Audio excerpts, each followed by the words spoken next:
Hello সবাইকে, কি অবস্থা সবার? আশা করি সবাই ভালো আছেন। বরাবরের মতো আজ আবার একটি নতুন ভিডিও নিয়ে আসলাম। আজ আপনাদের দেখাবো কিভাবে আপনি আপনার মোবাইল থেকে বিকাশ অ্যাকাউন্ট খুলবেন। বর্তমানে মোবাইলে লেনদেন করার জন্য বিকাশ একটি জনপ্রিয় মাধ্যম। আর এই বিকাশ অ্যাকাউন্ট খোলার জন্য প্রথমে আপনার মোবাইল থেকে প্লে স্টোরেজে লিখতে হবে বিকাশ লিখে সার্চ বাটনে ক্লিক করার পর আমাদের সামনে বিকাশের লোগো সম্বলিত এই অ্যাপস আসবে। এখান থেকে ডাউনলোডে ক্লিক করে অ্যাপসটি ডাউনলোড করে নিতে হবে এবং ডাউনলোড হওয়ার পর ওপেনে ক্লিক করতে হবে। ওপেনে ক্লিক করার পর এখানে তিনটি অপশন দেখতে পারবেন, লগ ইন অথবা রেজিস্ট্রেশন, বিকাশ নাম্বার পরিবর্তন অথবা বিকাশ অ্যাপ ঘুরে দেখুন। এখান থেকে লগ ইন অথবা রেজিস্ট্রেশনে ক্লিক করার পর আপনি যে নাম্বারে বিকাশ অ্যাকাউন্ট খুলবেন এখানে সেই নাম্বারটি দিতে হবে। নাম্বারটি দেওয়ার পর অ্যারো চিহ্নিত এই অপশনে ক্লিক করতে হবে। ক্লিক করার পর এখান থেকে আপনি আপনার সিম যে কোম্পানির বা যে অপারেটরের সেই অপারেটর এখান থেকে সিলেক্ট করতে হবে। আমার এই সিমটি বাংলা লিংক, সেহেতু আমি এখান থেকে বাংলা লিংক সিলেক্ট করলাম। সিলেক্ট করার পর আমাদের সামনে পরিচয় যাচাই করুন এই পপ আপটি আসবে। এখান থেকে আপনি যদি জাতীয় পরিচয়পত্র দিয়ে আপনার বিকাশ অ্যাকাউন্ট খুলতে চান তাহলে এখান থেকে জাতীয় পরিচয়পত্র সিলেক্ট করতে হবে, অথবা আপনার বয়স যদি 14 থেকে 18 বছরের মধ্যে হয় তাহলে জন্ম সনদ এই অপশনে ক্লিক করতে হবে। আমি যেহেতু জাতীয় পরিচয়পত্র দিয়ে বিকাশ অ্যাকাউন্ট খুলবো সেহেতু এখান থেকে জাতীয় পরিচয়পত্র সিলেক্ট করে ক্লিক করলাম। ক্লিক করার পর আপনার মোবাইল নাম্বার যাচাই করুন এই পপ আপটি এসেছে। এখানে ভেরিফিকেশন কোড, আমি যে মোবাইল নাম্বার দিয়েছি ওই মোবাইলে একটি ভেরিফিকেশন কোড গিয়েছে, আমি এখানে সেই কোডটি দিব।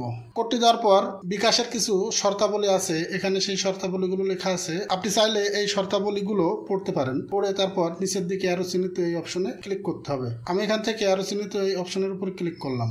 সিকিউরিটির কারণে এই অপশনটি এখানে দেখানো সম্ভব হচ্ছে না। এখান থেকে allow bKash to take picture and record video এই অপশনটি অ্যালাউ দিতে হবে। তারপর আপনার এনআইডি কার্ডের ফ্রন্ট সাইড এবং ব্যাক সাইডের ছবি তুলতে হবে। ছবি তোলার এই অংশটি সিকিউরিটি ইস্যুর কারণে এখানে দেখানো সম্ভব হচ্ছে না। আপনারা এখান থেকে আপনার এনআইডি কার্ডের ফ্রন্ট সাইড এবং ব্যাক সাইডের ছবি তুলবেন। ছবি তোলা শেষ হওয়ার পর এনআইডি কার্ডের ফ্রন্ট সাইড এবং ব্যাক সাইডের ছবি যদি ঠিক হয় তাহলে টিক চিহ্ন উঠবে।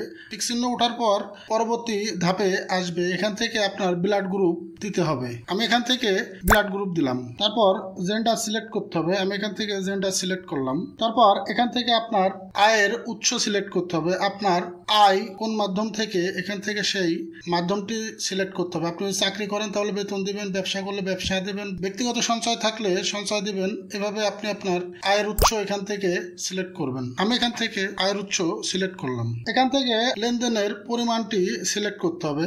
এখান থেকে মাসে আপনার লেনদেন কত হবে সেই অপশনটি সিলেক্ট করতে হবে। আপনি যে পরিমাণ লেনদেন করতে চান এখান থেকে সেই অপশনটি সিলেক্ট করে নেবেন। আমি এখান থেকে একটি সিলেক্ট করলাম। তারপর আপনার পেশা সিলেক্ট করতে হবে, আপনি কি করেন এখান থেকে সেই অপশনটি সিলেক্ট করবেন। আপনি যদি স্টুডেন্ট হন তাহলে শিক্ষার্থী, চাকরি করলে চাকরি, ব্যবসা করলে ব্যবসা, আপনি এখান থেকে আপনার পেশা সিলেক্ট করবেন। সিকিউরিটি সমস্যার কারণে এই অপশনটি দেখানো সম্ভব হলো না। আপনার সমস্ত তথ্য দেওয়ার পর তথ্য সাবমিট করা হয়েছে এই পপ আপটি আসবে। এখান থেকে অ্যারো অপশনে ক্লিক করতে হবে। অ্যারো অপশনে ক্লিক করার পর এই পপ আপটি আসবে। এখান থেকে আবার অ্যারো অপশনে ক্লিক করার পর আপনার মোবাইলে একটি ওটিপি যাবে। এখানে এই ভেরিফিকেশন ওটিপি দেওয়ার পর আপনার বিকাশ অ্যাকাউন্টের পিন সিলেক্ট করতে হবে। পিনটি অবশ্যই 5 ডিজিটের হতে হবে। স্ট্রং একটি পিন এখানে দিতে হবে। প্রথমে পিন দেওয়ার পর নিচেই আবার আপনাকে সেম পিনটি দিতে হবে। সেম পিনটি দেওয়ার পর আরো অপশনে ক্লিক করতে হবে। পিন দেওয়ার পর এই পপ আপটি আসবে। এখান থেকে আপনি আপনার পিন দিলে আপনার বিকাশ অ্যাকাউন্টে প্রবেশ করতে পারবেন। তারপর আপনার নাম সেট করতে হবে। প্রথমে আপনার নামের প্রথম অংশ দিতে হবে এবং নিচেই নামের শেষ অংশ দিতে হবে। দেওয়ার পর অ্যারো বাটনে ক্লিক করতে হবে। ক্লিক করার পর প্রোফাইলে ছবি যুক্ত করুন এই পপ আপটি আসবে। এখান থেকে আপনার প্রোফাইলে একটি ছবি আপলোড দিতে হবে। এই ছবিটি আপনি দুইভাবে দিতে পারবেন, এক ছবি তুলে, দুই ছবি আপনার গ্যালারি থেকে বাছাই করে। আমি এখান থেকে ছবি তুলে একটি ছবি প্রোফাইল পিকচার হিসেবে অ্যাড করলাম। ছবি অ্যাড করার পর বিকাশ অ্যাপে স্বাগতম, আপনার জন্য রয়েছে সেরা অফার। প্রথম অ্যাপ থেকে যে কোনো অ্যামাউন্ট মোবাইল রিচার্জ করলেই 25 টাকা ক্যাশব্যাক।